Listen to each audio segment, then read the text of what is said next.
Sveikas, mano mielas klausytojau, kažkokiu stebuklingu būdu pataikęs ant šitos informacijos. Bet labiausiai sveika mano miela klausytoja, todėl kad mano kanalas visų pirma yra skirtas moterų auditorijai. Praeitame savo video apie narcisistinę šeimos dinamiką aš daugiau kalbėjau apie tai, kokius požiūrio taškus mes galime savo viduje išsikristalizuoti, išsiugdyti, kurie mus veiktų gydančiai gyvenimo eigoje po to, kai mes jau išeinam iš narcisistinės šeimos ir pradedame gyventi savo asmeninį suaugusio žmogaus gyvenimą.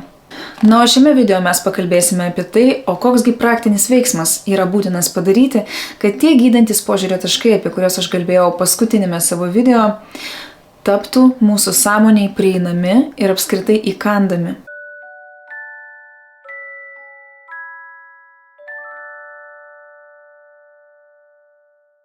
Kaip jau minėjau, ne viename iš ankstesnių savo video, kol mes esame santykyje su taip vadinamu toksišku žmogumi, su žmogumi, kuris didelį skausmą mums kelia, agresuoja mūsų atžvilgiu, žmogus, kuris iš tikrųjų nuodais apnuodija visą mūsų psichiką, o tie nuodai tai yra neadekvatus bendravimas, apie kurį aš ir kalbu savo kanale, tai kol mes esame tokiame neadekvačiame santykyje su neadekvačiu žmogumi, mums visi toksinai, purvai antiek yra užpylę mūsų linzę, kad mes nieko pro ją aiškiai nematome. Mes patys negalime adekvačiai suvokti realybės. O kadangi negalime adekvačiai suvokti realybės, jokie adekvatūs suvokimai iki mūsų neprisibels. Visa tai, apie ką kalba įvairūs mokytojai, įvairūs gurų, įvairūs dvasinio kelio vedliai, psichologai, patarėjai, gyvenimo, coacheriai, visa tai neveikia. Tol, kol pas mus yra atvira, pūliuojanti žaizda. Nes ten, kur mes esame neadekvačiuose santykiuose, taip ir yra. Mūsų viskas viduje yra viena didelė atvira žaizda. Visą laiką kraujuojanti, neužsitraukianti. Grinai atvira mėsa, emocijos, psichika. Tuo metu yra uždegime.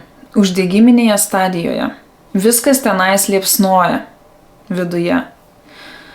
Po išorę gali nesimatyti, išorėje gali būti šypsena. Mes dažnai matom tokius žmonės, jie šypsosi, jie neparodo, o viduje tenais liepsnoja uždegimas.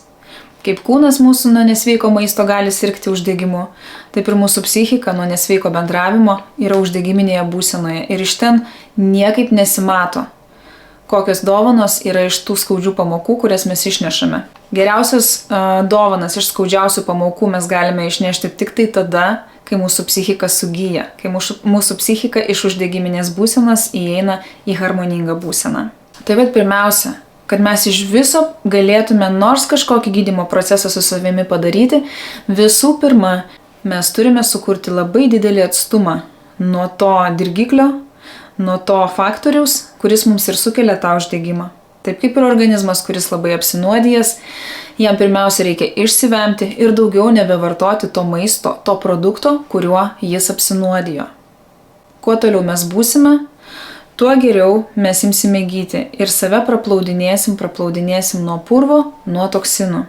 Atstumas yra kaip vanduo, kuris plauna mus nuo to skausmo, kuris buvo sukauptas. Ir šita taisyklė, apie kurią dabar kalbu, jinai absoliučiai vienodai galioja tiek narcisistiniams partneriams, tiek narcisistiniams tėvams, narcisistiniai šeimai, ar narcisistiniams draugams, ar kolegoms, ar darbdaviui. Nes mes tokių žmonių sutinkame visur ir jeigu jau matote, kad esate toje stadijoje, kurioje jūsų kūnas arba psichika yra beprotiškame uždegime, jums yra signalas, kad reikia stipriai pasitraukti į šoną nuo tų santykių, nuo tos sąveikos, kuri vyksta, kuri yra labai nenaudinga.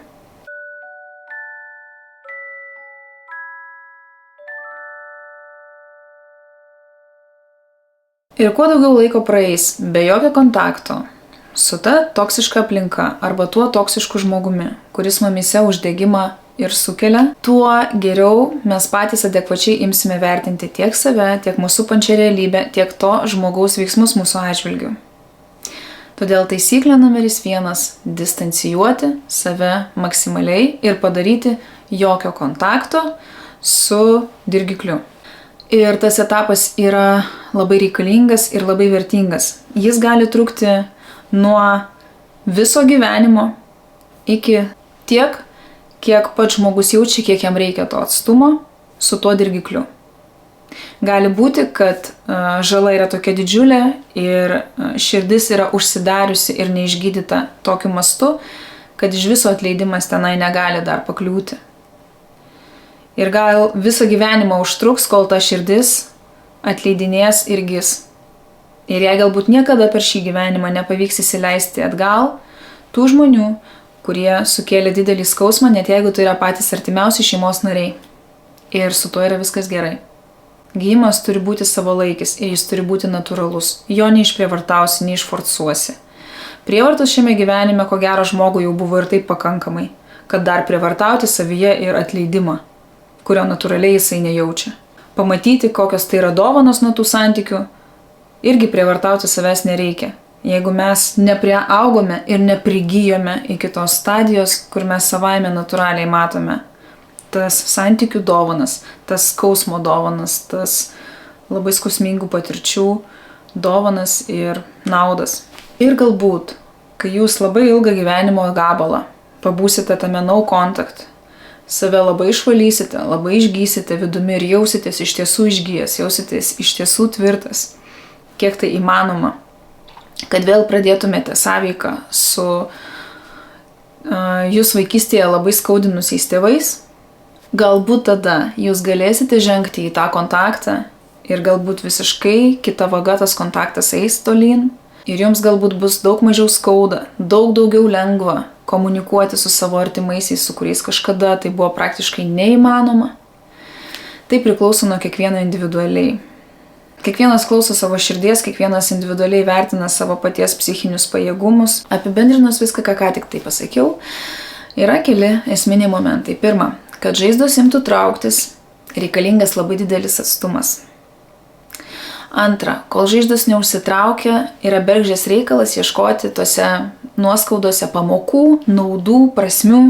Jos nesimatys per užterštą linzę. Linzė turi būti švari, linzė turi būti išvalyta ir neskaudanti, neuždegiminė. Taip pat svarbus momentas, kad visi tie mokytojai, psichologai, vedliai, kurie mums sako, kad štai priešą reikia atleisti, štai reikia čia susamonėti, pamatyti, nurimti, priimti. Tai mes galėsime padaryti, tai yra tikrai įmanoma. Ir priešą atleisti yra įmanoma, bet tą daryti reikia natūraliai, nedirbtinai ir savęs neprivartaujant. Ir tai padaryti yra įmanoma tada, kai viduje pradėtas, jau įpusėjęs ir jau persiritęs į antrą pusę gijimas. Vat jau kažkur link antros pusės gijimas. Tada mes galim pamatyti tas vertes ir tas pamokas, kurias mums teikia tie mūsų skausmingi mokytojai.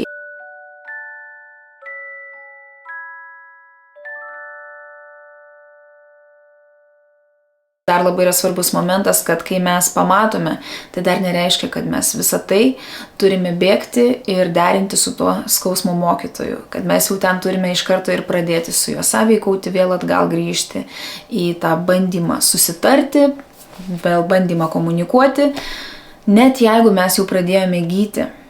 Toli gražu ne kiekvienoje stadijoje psichika yra tinkama grįžti atgal į santykius ir pasitikrinti tą savo tvirtumą, ar aš jau išgyjau ar ne. Kai pradedi gyti, netgi šiek tiek pagijęs, tu dar nesi pakankamai tvirtas, kad imtum ir vėl grįžtum atgal į tą sąveiką ir tavęs jinai vėl neimtų žaloti. Netgi nesužeistas žmogus arba jau pilnai išgyjęs žmogus labai rizikuoja eidamas į tokius santykius. Šitą reikia suprasti. Ir mano sąveika dabartinė irgi su manipuliuojančiais asmenimis, man pačiai yra labai aiškiai suvokiama, kad tai yra toks ribinis žaidimas, vaikščiojimas ant peilio ašmenų. Aš ant savo pačios rizikos imuosi tokį bendravimą. Labai gerai pamatuodama, kiek mano psichika yra tvirta ir stabili, kad tokį bendravimą aš atlaikyčiau be rimtų negatyvių pasekmių.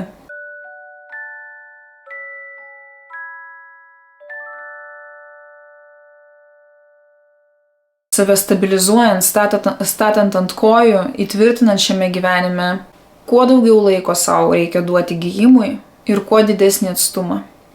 Tiek erdvėje, tiek laike. Pabūti atskirai nuo tų toksiškų santykių ir maksimaliai jų vengti visur, kur mes juos sutinkame. Ar mes darbe turime, draugų rate turime, ar mes artimųjų rate turime. Vengti tokių santykių visose srityse maksimaliai vengti. Kas sakys, va, čia tavo yra šeima, čia tu privalai atleisti, čia tu privalai bendrauti, komunikuoti, draugauti, turi būti geras vaikas, turi būti šiltas santykis tarp tėvų ir vaikų. Jeigu pats to nejauti viduje, jokie priverstiniai įsitikinimai, jokios tiesos brūkamos per prievartą į save nepadės. Nieko nesutvarkys, nieko neišspręs. Visa tai turi ateiti, kaip ir sakiau, natūraliai savo laiku.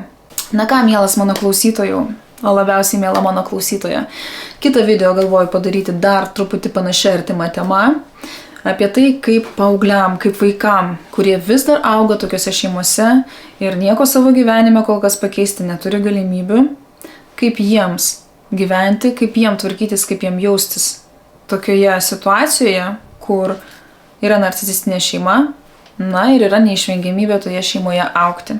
Ir jeigu šitas video pasirodė jums naudingas, davė žinių, davė įkvėpimo, davė motyvacijos ar šiaip tiesiog gerą nuotaiką pakėlė, nežinia, ar tokia informacija gali kelti nuotaiką, na, bet mažu ką, labai prašau jūsų, prisisubscribinkit, uždėkite laiką, na, o idealiu atveju ir pakomentuokite. Oi, kaip reikia algoritmams šito pastumėjimo, todėl kad dabar šviesos informacija labai dažnu atveju yra cenzuruojama ir spaudžiama žemyn, kad ją išlysti reikia tikrai nemažo palaikymo ir pastangų jūsų. Nuo to geriau ne tik man, bet ir jum. Kai aš tobulėju, aš jums galiu duoti daug kokybiškesnę medžiagą. Padėkite man tobulėti ir duoti jums geresnį, naudingesnį turinį. Su jumis buvo Kristina ir mano kanalas Ieškok šviesos viduje. Iki sekančių.